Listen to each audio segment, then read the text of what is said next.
Thank you, Professor Wesley, for that introduction. I think you're far too kind.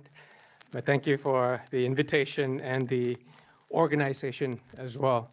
Let me begin by acknowledging a few people. Obviously, Professor Wesley, Professor Hadis, Ms. Martine Letts, and also Mr.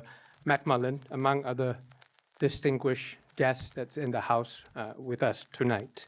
But most importantly, the young, bright students of University of Melbourne for spending time with me today. And it's always absolutely amazing to be back in Melbourne, Australia after a long time. The last time I was here was about 20 years ago, but for several reasons that when I come back to this region, it's always absolutely amazing. Personally, as Professor Wesley mentioned, I grew up in Hamilton, New Zealand. So obviously we have some slight differences when it comes to rugby preference, but hopefully we can sort that out. But my younger brother, on the other hand, went to Adelaide. He went to visit me in the 1990s in Hamilton, and he saw the stark contrast between Bangkok and Hamilton, and he negotiated with my father, and he ended up in Adelaide. At least they had a lot of penfolds during the time, so that's why I also had to stop by Melbourne and take a road trip together with my family to see my brother. So, once a down under, always a down under. I'm dying for some Vegemite, some Marmite, steak and cheese pies, maybe probably going to the record store and get some Crowded House and Silvershare Frog Stomp or something like that. I see some faces nodding and some blank faces at the back. So it's obviously we have some generation gap over here.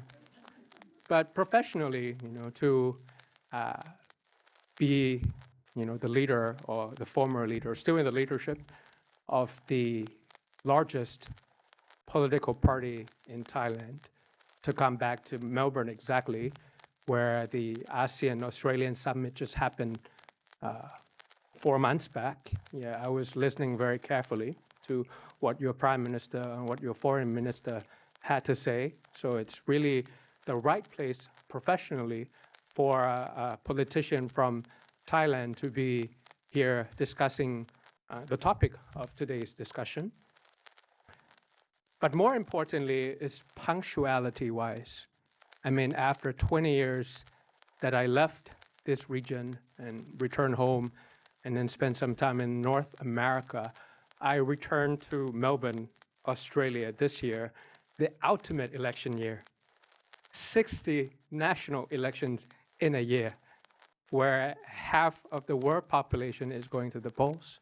I don't know about any of you who's following UK election. Will probably have to return home and see whether it's really the end until the whistle blown, like what the Prime Minister said this morning. Also, what's happening